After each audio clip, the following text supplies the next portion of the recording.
السلام عليكم ورحمة الله وبركاته.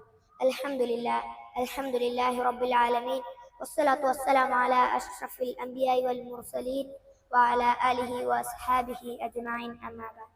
സഹോദരങ്ങളെ, കഴിഞ്ഞ പല ക്ലാസ്സുകളിലായി വിശുദ്ധ ഖുർആൻ പഠനത്തിന്റെ പ്രാധാന്യവും ശ്രേഷ്ഠതയും ഒക്കെയാണ് നാം മനസ്സിലാക്കുകയുണ്ടായത്. വിശുദ്ധ റമദാൻ ഖുർആനിന്റെ മാസമാണെന്നും നമ്മുടെ ജീവിതത്തിന്റെ ഒരുപാട് സമയം വിശുദ്ധ ഖുർആൻ പാരായണത്തിന് വേണ്ടി മാറ്റിവെക്കേണ്ടത് ഒരു വിശ്വാസിക്ക് അനിവാര്യമാണെന്നും നാം ഓരോരുത്തരും മനസ്സിലാക്കുകയുണ്ടായി. നമ്മുടെ ഖുർആൻ പഠനത്തിന് പ്രചോദനം നൽകുന്ന മറ്റൊരു പ്രവാചക വചനം ശ്രദ്ധിക്കുക. അൻ ഉസ്മാൻ റളിയല്ലാഹു അൻഹു അൻ-നബി സല്ലല്ലാഹു അലൈഹി വസല്ലം ഖാല ഖൈറുക്കും മൻ തഅല്ലമൽ ഖുർആന വഅല്ലമഹു. ഉസ്മാൻ റളിയല്ലാഹു അൻഹു പറഞ്ഞു. ഉസ്മാൻ റളിയല്ലാഹു അൻഹുവിൽ നിന്ന് നിവേദനം, നബി സല്ലല്ലാഹു അലൈഹി വസല്ലം പറഞ്ഞു, ഖുർആൻ പഠിക്കുകയും അത് പഠിപ്പിക്കുകയും ചെയ്യുന്നവനാണ് നിങ്ങളിൽ ഉത്തമൻ.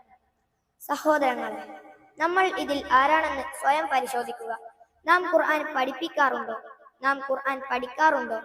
ഇതിൽ ഒരാളാകാൻ ഇനിയുള്ള ജീവിതത്തിൽ പരിശ്രമിക്കുക. അള്ളാഹു നമ്മെ അനുഗ്രഹിക്കുമാറാകട്ടെ. വആഖിറു ദഅവാനാ അൽഹംദുലില്ലാഹി റബ്ബിൽ ആലമീൻ.